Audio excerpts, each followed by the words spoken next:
استغفار کرنا، توبہ کرنا، گناہ یاد کر کے شرمندہ ہونا یہ اللہ کو کتنا پسند ہے. ایک سبحان اللہ، اس کے بارے میں چند برکتیں آپ کو بیان کرتا ہوں. بڑی عظیم برکت یہ ہے، اس کی بدولت بندے کا تنگی اور غم دور ہو جاتا ہے. حدیث پاک میں ہے جو ہمیشہ استغفار کرتا رہے اللہ پاک اس کے لیے ہر تنگی سے نکلنے کا راستہ بناتا ہے، ہر فکر و غم سے اسے خلاصی عطا فرماتا ہے. اس کی ایک برکت یہ بھی ہے کہ ایسے بندے کو اللہ پاک غیب سے رزق عطا فرماتا ہے. حدیث پاک میں ہے استغفار کرنے والے کو اللہ وہاں سے رزق عطا فرماتا ہے جہاں اس کا گمان بھی نہیں ہوتا.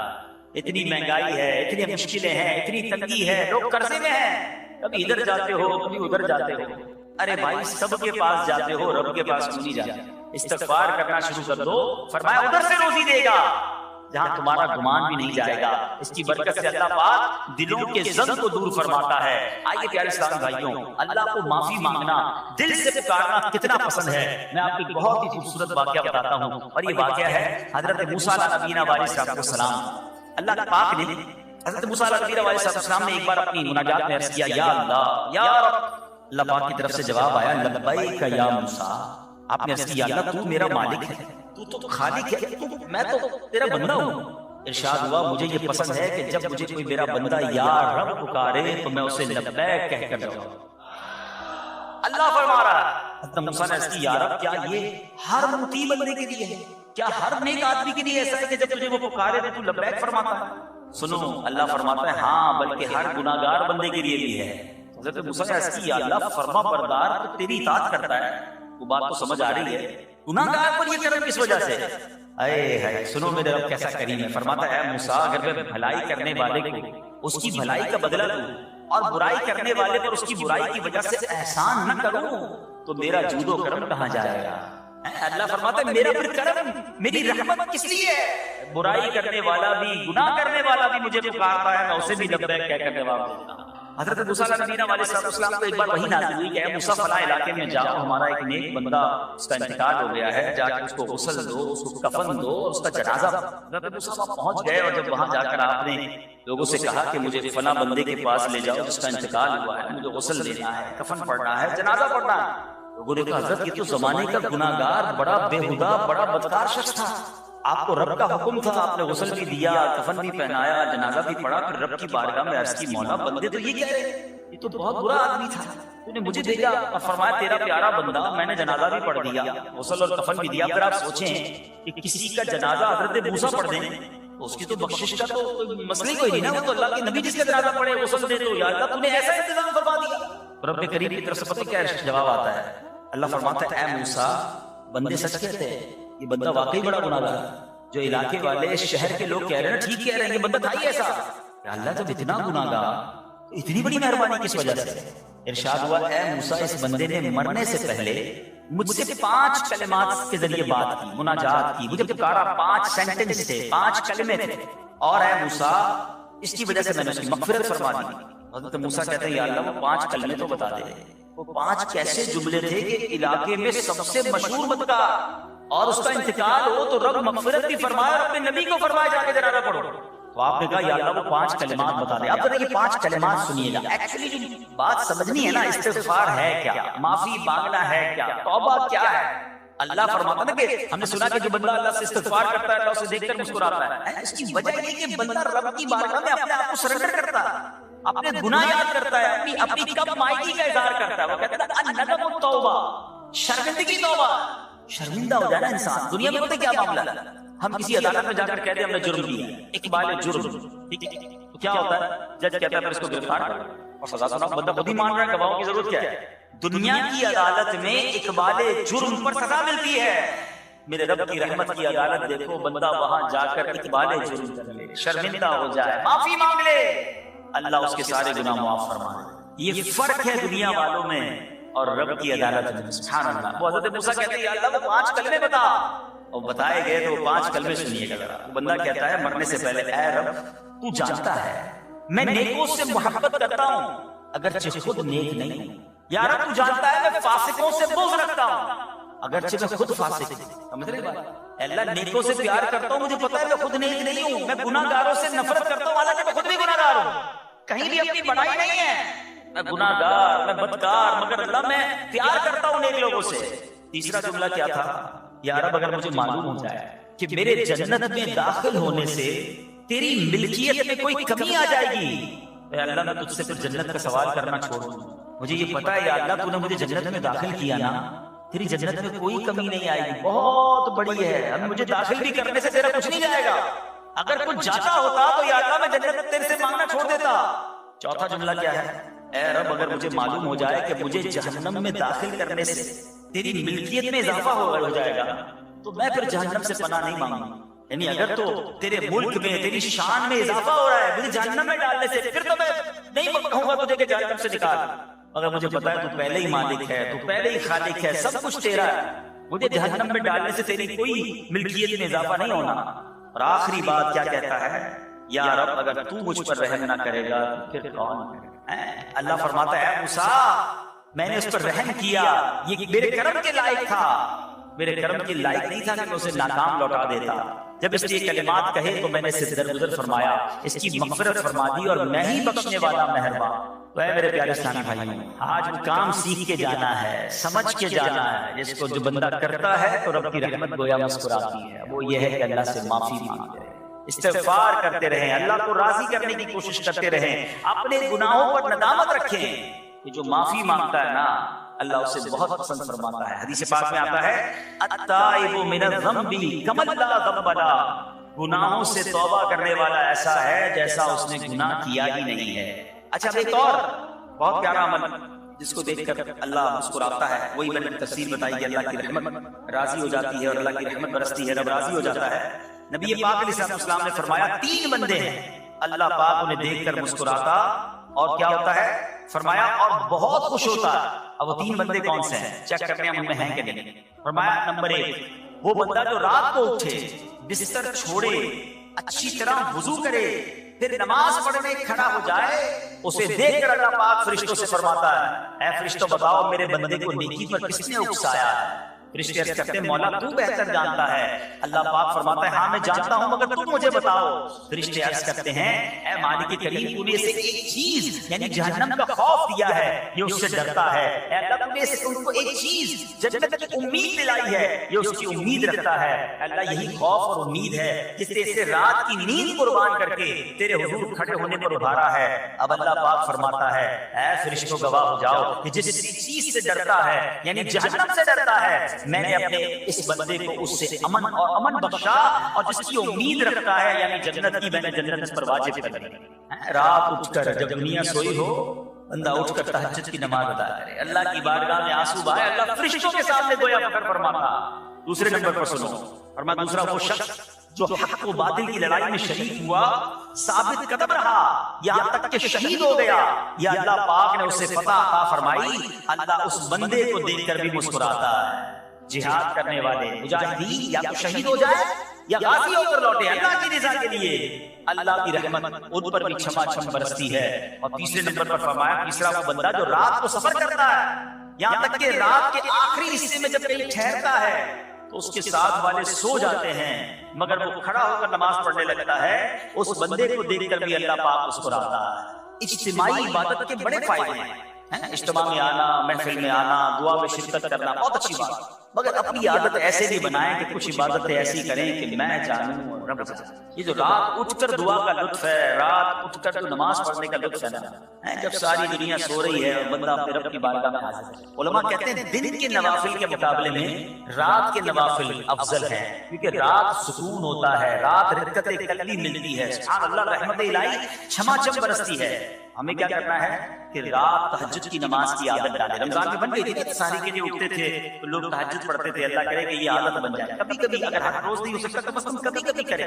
اچھا اگر ایسی کوئی عبادت ہو بھی جائے نا پھر سب کو بتائیں نا کہ رات اٹھا تھا تو جناب دعائیں بھی کی تو آنسو بھی بہائے. نہیں کبھی کبھی ایسا کیا کرو کہ میں جانوں اور رب جانے، اللہ سے باتیں کیا. میں آپ کو صحیح بتاؤں، آپ مجھے ایک بات بتائیں، یہ تو آپ نے سن بھی لیا کہ اللہ کی رحمت کس قدر برستی ہے اس پر. زندگی میں بھی جب کبھی ہم پریشان ہوں اور رات نیند نہ آئے، کبھی کبھی ایسا ہوتا ہے پریشانی میں نیند نہیں آتی، کروٹیں بدل رہا ہوتا انسان، اور اس کروٹ بدلتے بدلتے میں آپ کی جب والدہ حیات ہوگی یا ماشاءاللہ جن کے پاس ماں موجود ہے، ماں جیسی ہستی کہاں ملتی ہے. ایک بات اور سن لو، دنیا کی بہت ساری چیزیں میرے اور آپ کے پاس ہیں جو ریپلیسیبل ہیں، جو بدلی جا سکتی ہیں، موبائل فون لیتے ہیں بڑی خوشی سے لیتے ہیں، مگر نیا ماڈل آتا ہے تو لوگ بدل دیتے ہیں. سواری لیتے ہیں بڑی خوشی ہوتی ہے، مگر جب نئی سواری آتی ہے تو ریپلیس بدل دیتے ہیں. ماڈل نیا آ گیا بھائی، اب وہ پرانی لگتی ہے. مگر یاد رکھو، ماں باپ چلے جائیں نا، اس کے بعد ماں باپ دوبارہ نہیں ملے. ان کا کوئی نیا ورژن یا نیا ماڈل نہیں ہے تو ان کی قدر کر لو، ان کی دعائیں لے لو. تو بہرحال آپ کبھی کبھی تکلیف میں ایسا ہوا ہو کہ رات کو نیند نہ آئی ہو، بے قرار ہو کر ماں کے پاس گئے، آنکھوں میں آنسو لے کر کہ ماں میں پریشان ہوں، بیمار ہوں، یا قرضے میں ہوں، یا فلاں پرابلم ہے. ماں نے کیا کیا؟ کروٹ بدل کر سو گئی تھی کہ بیٹا تو جان تیرا کام جانا. یا ماں خود بھی بیدار ہو گئی، سینے لگایا اور دعا کرنا شروع کر دی. ہم روئے تو ماں بھی روئی.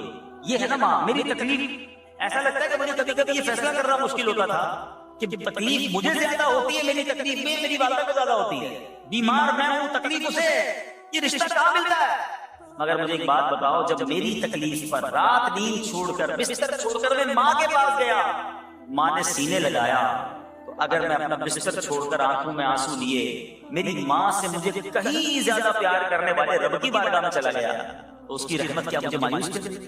میری ماں کے دل میں جو ممتا ہے، گوشے تنہائی، دل میں ہو یاد تیری، گوشے تنہائی ہو، پھر تو خلوت میں عجب انجمن آ رہا ہے. کبھی زندگی میں ایسی راتیں بھی آنی چاہیے، وہ ہے نا، جاگ اٹھا اشکوں کا مقدر، عشق نبی میں روتے روتے کیسی گزری رات نہ پوچھو.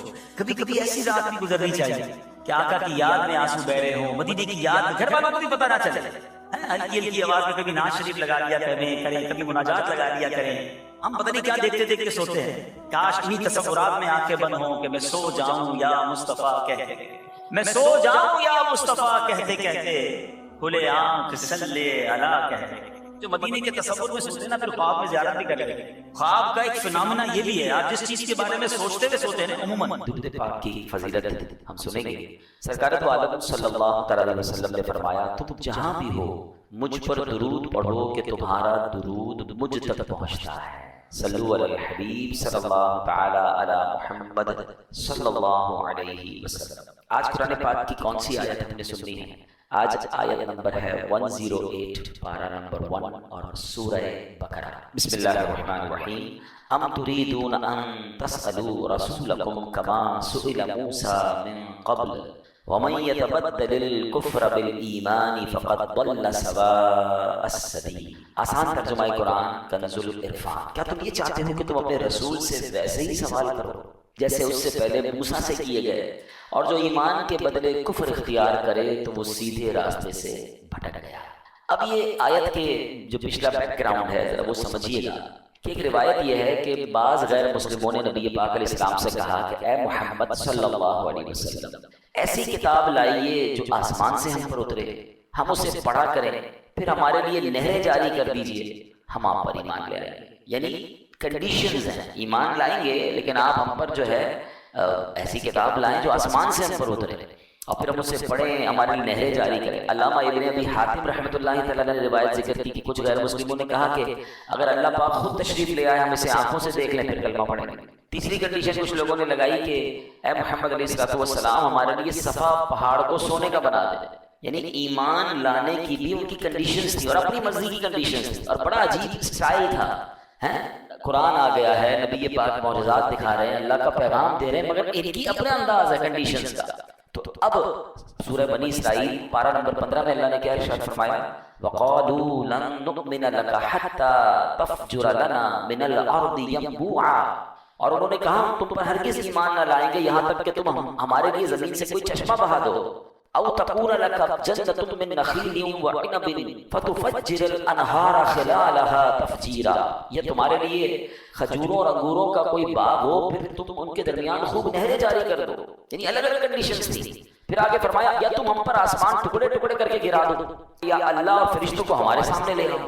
او یکون لک بیت من زخرف او ترقى فی السماء، یا تمہارے لیے کوئی سونے کا گھر ہو یا تم آسمان پر چڑھ جاؤ. اب وَلَن نُؤْمِنَ لِرُقِيِّكَ حَتَّى تُنَزِّلَ عَلَيْنَا كِتَابًا نَقْرَؤُهُ. پھر بھی ہرگز ایمان نہ لائیں گے جب تک ہم پر کوئی ایک کتاب نہ اتارو جو ہم پڑھیں. عجیب عجیب کنڈیشنز تھیں. حضرت موسیٰ سے بھی اسی طرح کے سوال تھے اور سرکار دو عالم علیہ السلام کے دور میں بھی کفار نے ویسی کنڈیشنز کرنا شروع کر دی. تو اے میرے پیارے اسلامی بھائیوں ذرا سمجھیے گا اس آیت کو. اس آیت سے ہمارے لیے ایک بہت زبردست میسج ہے. دوبارہ آیت شروع میں جو پڑھی تھی پڑھتا ہوں. ام تريدون ان تسألوا رسولكم كما سئل موسى من قبل. کیا تم یہ چاہتے ہو کہ تم اپنے رسول سے ویسے ہی سوال کرو جیسے اس سے پہلے موسیٰ سے کیے گئے تھے؟ اے لوگوں نبی پاک علیہ السلام تمہاری ہدایت کے لیے تشریف لائے ہیں, کیا تم مجھ سے ویسے ہی سوال کرو گے جیسے حضرت موسیٰ سے ان کی قوم نے کیے تھے؟ حضرت موسیٰ کو یہود نے کیا کہا تھا؟ لن نؤمن لک حتی نری اللہ جہرا, ہم ہرگز تمہارا یقین نہ کریں گے جب تک اعلانیہ خدا کو نہ دیکھیں.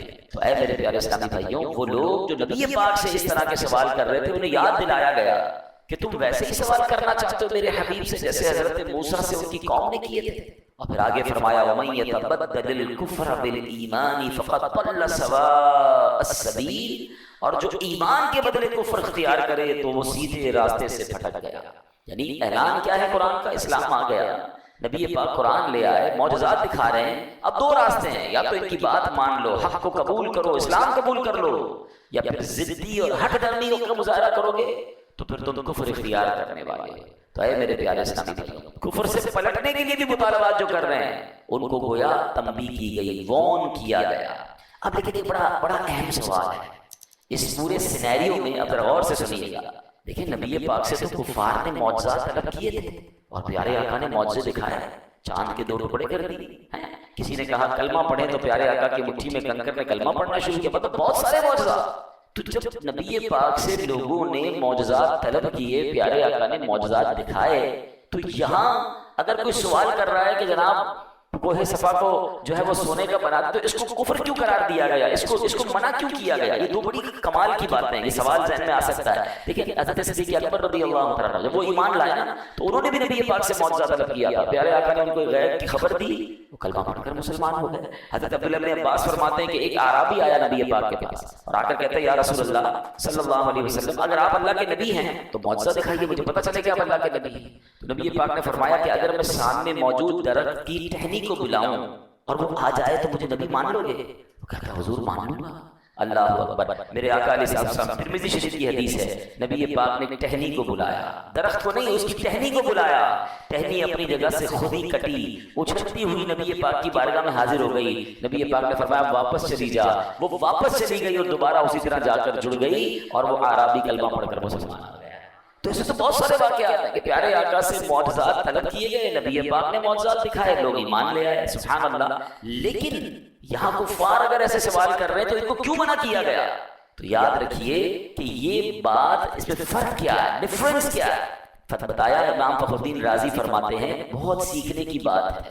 یہ کفار جو معجزات طلب کر رہے ہیں یہ بطور دلیل نہیں مانگ رہے, یہ بطور ضد اور ہٹ دھرمی کے مان رہے ہیں. یہ جو کوشچن ہے یہ ہٹ دھرمی والا ہے, یہ ضد والا, یہ ماننے کے لیے نہیں کہ حضور دکھا دے تو میں کلمہ پڑھ لوں گا.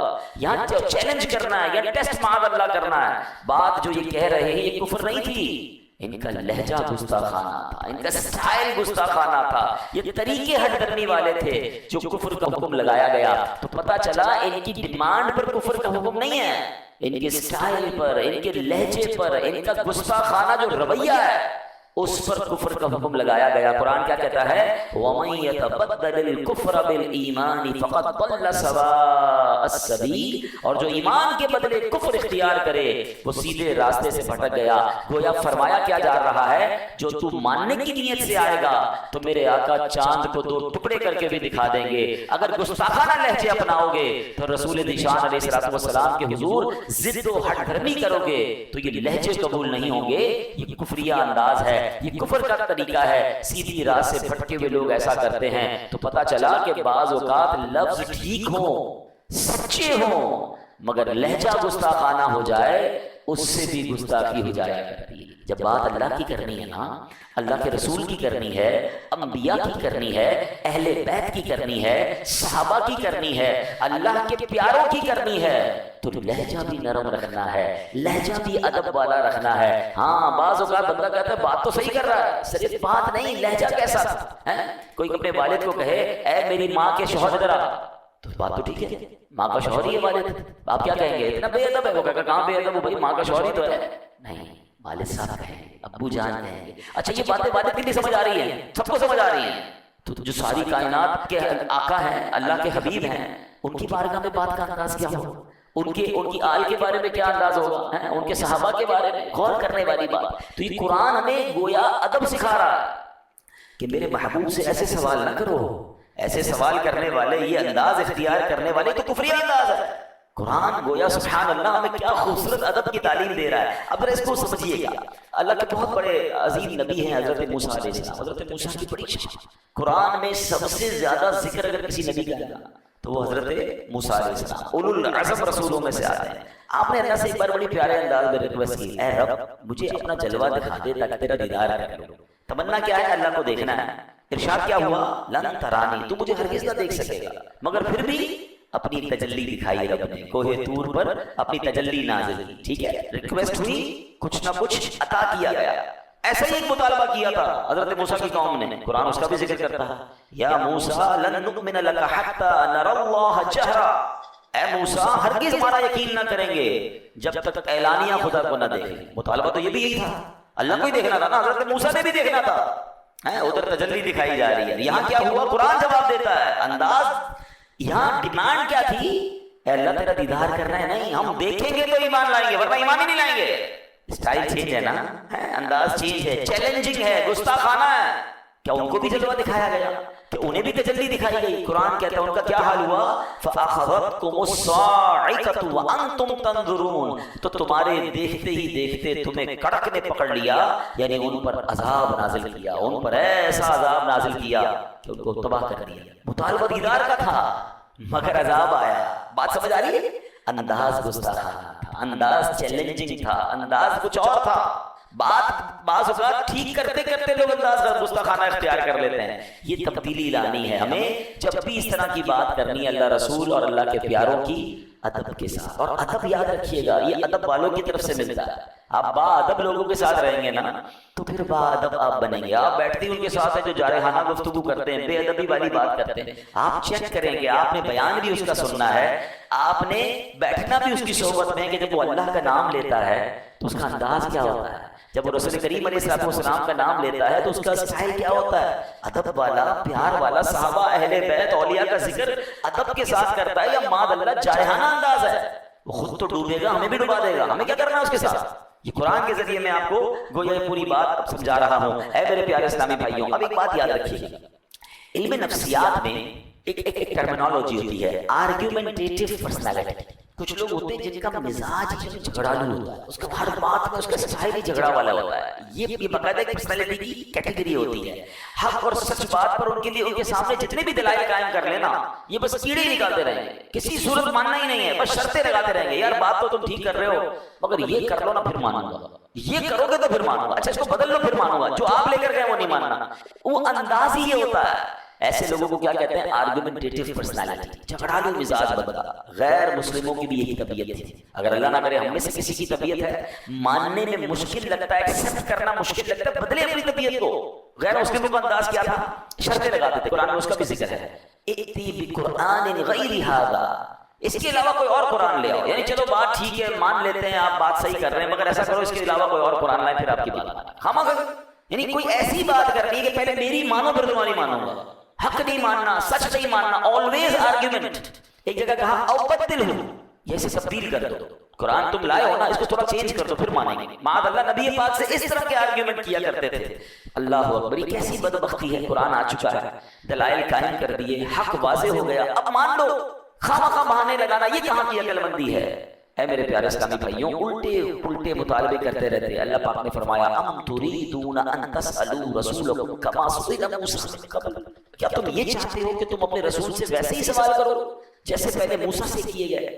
تو بار بار یہ اس آیت میں سمجھ کے آ رہا ہے کہ جیسے نبی پاک فرما رہے ہیں مان لو، لبیک کہو، ایکسپٹ کرو، فالو کرو. یہ میرے حبیب سے کوشش مت کرو جیسے حضرت موسیٰ سے کیے تھے. اور یہی اسلام لانے کے بعد میری اور آپ کی ذمہ داری ہے. ہم ایمان والے ہیں. اے میرے پیارے اسلامی بھائیوں، بڑی پیاری بات ہم امیر علیہ سنت سے سنتے ہیں، اسی منن والے ہیں، سوچن والے نہیں ہیں. ہاں آج کل کیا پرابلم ہو گئی ہے، آج کل بہت کچھ زیادہ ہی پڑھے لکھے ہو گئے نا، تو اب کہتے ہیں یار یہ قرآن کا حکم کیوں ہے، اللہ نے یہ حکم کیوں نازل کیا, حدیث میں یہ آرڈر کیوں آیا, اس کی لاجک بتائیں.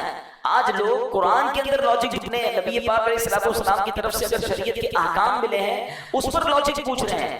ہمارا کام لاجک ڈھونڈنا نہیں ہے, ہمارا کام ماننا ہے. یہ کفار کا طریقہ تھا, یوں کر دو تو مانیں گے, یوں کر دو تو مانیں گے. مجھے کسی نے کہا جناب یار یہ قرآن کے جو احکام ہے اس کی لاجک, میں نے کہا پہلے ایک بات بتائیں, ہم ایمان لائے ہیں, اللہ کو دیکھا ہے ہم میں سے کوئی جس کی اللہ سے ملاقات ہوئی ہے؟ جب بے دیکھے رب کو مان لیا.